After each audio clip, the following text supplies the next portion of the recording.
Hey guys, so today we're talking about one of my favorite Harry Potter characters of all time, Regulus Black. I love that man, and I'm sure if you're watching this video, you do too. But if you're a part of the Marauders fandom, we kind of baby girl Regulus, you know? Like, he's our boy, he's our soft boy. But if you go back and read the books, he's kind of like not a great person. So today we're going to be comparing Canon Regulus with Headcanon Marauders Regulus. So let's get into the video. So in canon, we know that Regulus is part of the noble house of Black. He's the younger brother of Sirius, and he's cousins with Bellatrix, Narcissa, and Andromeda. We know that he lives at Grimmauld Place with Sirius and his parents. And basically, where Sirius is the brother that's just like the rebel and completely goes against the family, Regulus is the brother who kind of does everything right. He gets sorted into Slytherin, he becomes like the Slytherin seeker, he becomes a prefect, he's like the perfect student. And we know, at least early on in his life, that he does buy into his family's pureblood mania. And actually, we know that he becomes a Death Eater when he turns 16, so kind of like Draco. And this is the alarming part that I always love to overlook, that everyone loves to overlook, but it is in the books. And it's that Regulus is so obsessed with Voldemort and the Death Eaters and stuff like that, that he literally has newspaper clippings cut out and taped on his bedroom wall of like Voldemort and the Death Eaters, which is so alarming. And these clippings are hung next to like the family crest on his wall, so we know that he's like completely buying into all his parents' propaganda at this point. And when he becomes a Death Eater at 16, this happens about like 1 year after Sirius leaves the house, because Regulus is about a year or so younger than Sirius. But then of course we know there's a bit of a redemption arc. I feel like this is kind of what Snape should have been. Like, people want him to be like, oh, he was a Death Eater, but then, you know, he turned spy for Voldemort and like was actually a good guy, which honestly, okay, I love Alan Rickman, but Snape, don't get me started, bro. I feel like Regulus is like the better version of Snape, like the one who actually had an arc and actually had a turning point and actually was like, I don't know, he's more intriguing. He's more of an intriguing character and more of a complex character in my opinion. So anyway, after he becomes a Death Eater, and this happens pretty quickly because he becomes a Death Eater at 16 and we know he dies at 18. So pretty quickly into becoming a Death Eater, he realizes that he's actually going to turn against Voldemort. And there's a bunch of different like theorized reasons for this, so I'm going to get into that. But basically what we know for sure is that the noble house of Black family has a house elf called Creature. He's in the books, obviously, I'm sure you know about him.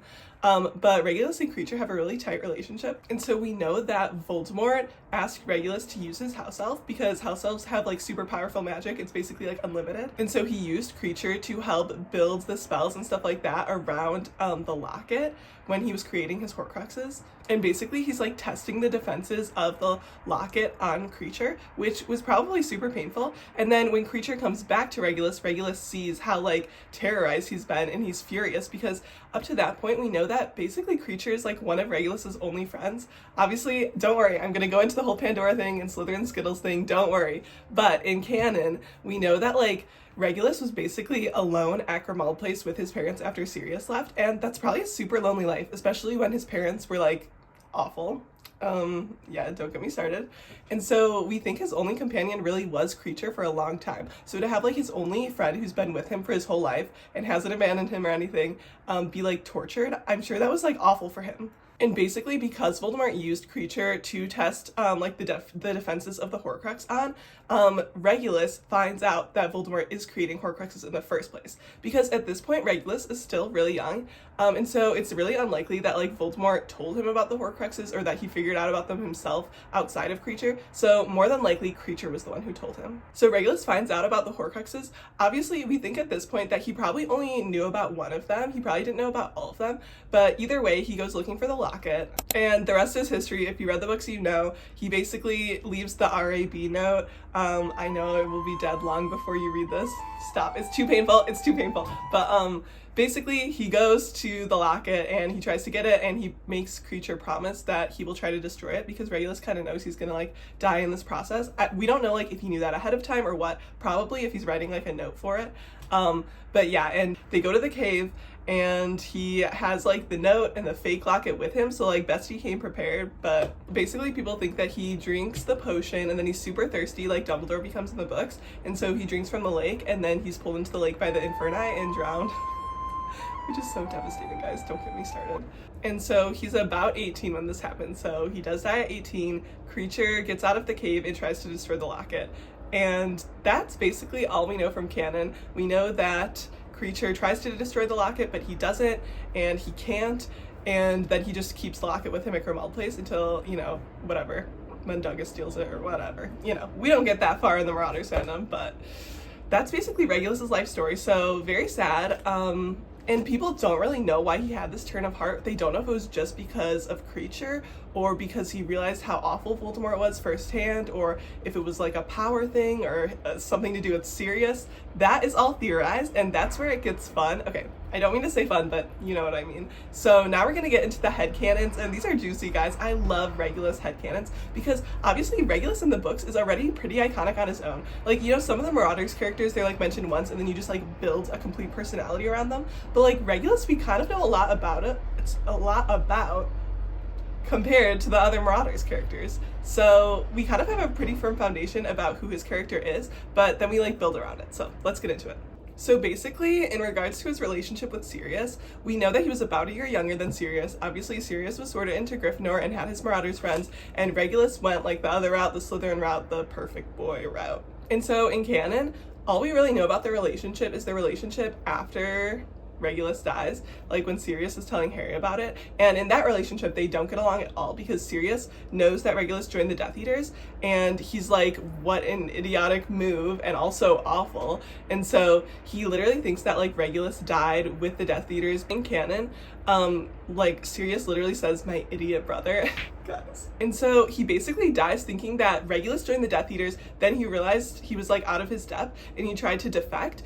And then he was killed by one of the other Death Eaters. Like in this conversation that Sirius has with Harry, Harry's like, Voldemort killed him. And Sirius is like, he probably wasn't important enough for Voldemort to kill personally, but I'm sure he like sent someone to kill him, which is so sad.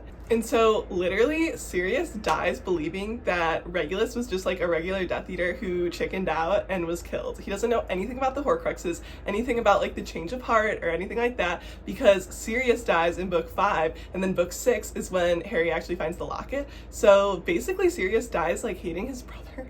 And that's kind of what we know from canon. But when we get into headcanons, there's this whole like tortured brothers element, because obviously their parents were not great. We know that from the books. In headcanon, people speculate about how not great they were. I'm not going to get into it, but I'm sure you know.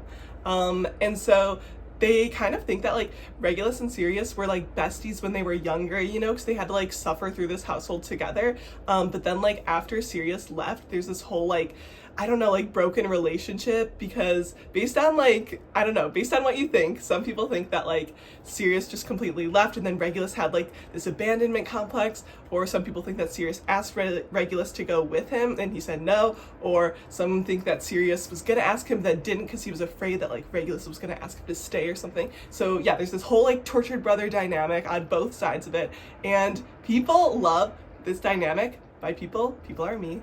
I love this dynamic because I feel like it's so complex, and it's not like one brother was right and one was wrong. Like, especially in that situation, it's so complex, and I love that. So that's on Sirius and Regulus. It's devastating. I could talk about them all day, but we'll move on to the other headcanons. Basically, Regulus as a character is depicted as more of like a hero vibes, kind of. Then obviously he was heroic in the books because like he literally was on to like figuring out the Horcruxes and destroying the Horcruxes like 2 decades before anyone else, which is actually insane. But in headcanon, we kind of spin Regulus to be like even more heroic than that, which I love. I'm not mad about. And obviously he's still a Slytherin and he's still a Death Eater, so like we gotta keep that in mind, guys. And I understand where this like hero thing is coming from, because obviously he did still defy Voldemort, which is crazy for an 18-year-old to be doing, to like outsmart Voldemort. That's wild. He did hunt Horcruxes before anyone else, before Dumbledore, literally before anyone. He was way ahead of the game, and he cared about house elves when no one else did, really. Like, we see obviously like Hermione and like her caring about house elves, but other than that, like so many characters for so many years don't care about it, and like Regulus does. He like has that friendship with Creature, and so he's different in that way. We also know that he probably knew how to do occlumency, because if he's a Death Eater and he's literally trying to hunt down Horcruxes and he's turning against Voldemort and he has to come face to face with Voldemort or at least other Death Eaters on like a daily basis, he has to know occlumency, because otherwise they'll just be able to read his mind and like see through his plans right away. way. And a lot of people, okay, I literally love this theory, but a lot of people think that going back to the original Harry Potter books, we know that Draco learns occlumency. Snape figures this out, and Snape just like assumes that Bellatrix is the one who taught him. They're like, oh, has whatever, like your aunt been teaching you this? And when he says aunt, he means Bellatrix, obviously, because Andromeda's like out of the picture at that point. But a lot of people think that it was probably Narcissa, because in the books, Narcissa literally defies Voldemort when she sees that Harry's alive and she says that he's dead. Voldemort would be able to read her mind that she's lying unless she knew occlumency. So people think that Narcissa was actually teaching her son Draco occlumency at that point. And if that's true, that means in this situation, where obviously Narcissa, Bellatrix, and Andromeda are all Regulus's cousins, Regulus and Sirius's cousins, more than likely, Narcissa was the one who taught Regulus this. Because in my mind, Narcissa and Regulus are kind of cut from the same cloth. They both grow up in like the whole elitist, pureblood mania situation, but they both end up defying Voldemort and the Death Eaters and stuff like that in their own different ways. So in my mind, like Andromeda and Sirius are cut from the same cloth because they're both being super rebellious and like just really open about like their defiance. But like Regulus and Narcissa do it in more of like a subtle, underhand way. Which honestly, I love that dynamic, that whole like cousin dynamic. So in my mind, Narcissa and Regulus were close when they were growing up, and she's the one who taught him occlumency. And so he uses that against the Death Eaters, against Voldemort when he turns against them. And another thing that's super compelling about Regulus's character is that he died in the shadows. Like no one really knew what happened to him, and he died like a hero, but no one knew that until like 20 years later. And no one knew like what his true heart was, what his motivation was behind that, if it was literally just because of Kreacher or if it was something else. And I think that's a reason why Regulus is such a compelling character, is because he has this huge change of heart, but people don't really know why. So obviously one of the answers is because of Kreacher. Kreacher was his only friend after Sirius left, and when he saw Kreacher being tortured and, you know, just misused by Voldemort, that he kind of like snapped. A second option is that he didn't really realize what Voldemort and the Death Eaters were capable of. In his like fantasies when they were like taped on his wall, you know, and he was like idolizing them, he didn't realize what it would actually mean to like live that out and actually see that firsthand. And so he just wanted a way out after that, which is kind of what Sirius believes. Another option is the brother dynamic. So like brotherly love. Obviously Regulus is like the star that's the heart of the Leo constellation, which is devastating. Some people think that Sirius was a main motivation behind him defying Voldemort. Like he wanted to make his brother proud in like this last ditch effort, even if his brother never knew about it. He wanted to like, yeah, just like do Sirius proud. And then most people and most fics have like this arc where Regulus basically realizes the error of his ways and completely changes heart. But in my mind, I have a different theory, because Regulus to me seems like the kind of person who would be obsessed with power. If you remember that quote from Sorcerer's Stone where basically Voldemort on the back of Quirrell's head is like something along the lines of, there is no good and evil, there's only power and those too weak to seek it, or something like that. And I feel like that is kind of Regulus's mantra in my mind, because obviously growing up at Grimmauld Place with his horrific parents and just being in that terrible situation, we know that like that family valued power and pretenses and the facade, but power above like basically everything else.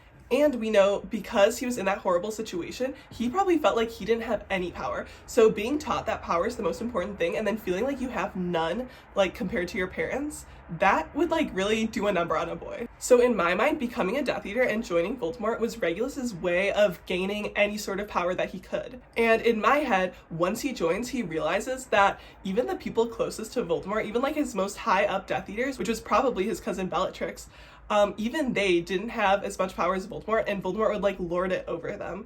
And so he realized even becoming a Death Eater, even gaining all this power, it's still nothing compared to Voldemort, and you're still being oppressed by him.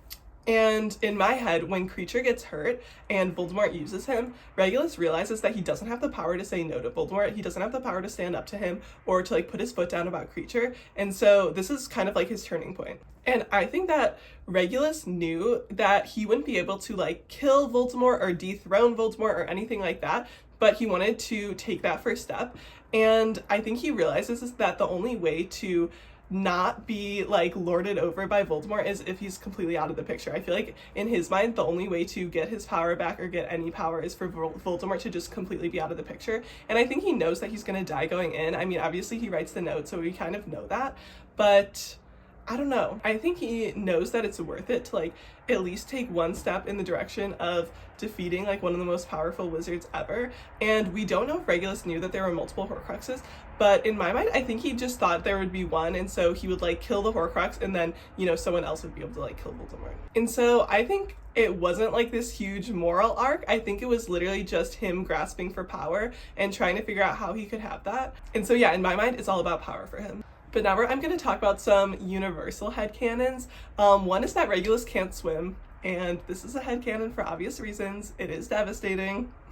Yeah. Another is the creature friendship. This is kind of canon, honestly. Some people think that they're closer friends than others, so that's kind of where the headcanon piece comes in. Like, people don't know how close they were, but yeah. The other headcanon is occlumency. Once again, this is basically fact because he couldn't really get away with his plan without it. A third is the Narcissa friendship, which I kind of explained, and obviously this makes a lot of sense to me because they seem like very similar characters. And both of them end up lying to Voldemort to protect the people that they love. And I feel like this just says so much about them, and I just love this like moral gray area. Another headcanon is the Slytherin Skittles. Basically this is the Slytherin friend group. I'm sure you know. It's basically Barty Crouch, Evan Rosier, Pandora Rosier, Regulus Black, and Dorcas Meadows. And so a huge headcanon is that Pandora and Regulus are friends, which I love this because people think that when Pandora died and like one of her spells rebounded, she was trying to like experiment with deadly spells because she was trying to defeat the locket, because people think that creature brought Pandora the locket and she was trying to destroy it, and that's how she died. Which is so sad. So yeah, people think that like they were friends growing up because they were in the same circles, the same like sacred 28 circles, and then after Regulus died, Creature knew that he was best friends with Pandora, and so he brought it to her. And then there's a bunch of speculation around his relationship with Sirius, because a lot of people think when they were growing up, like Sirius would stand up for Regulus, kind of like take the blow for him.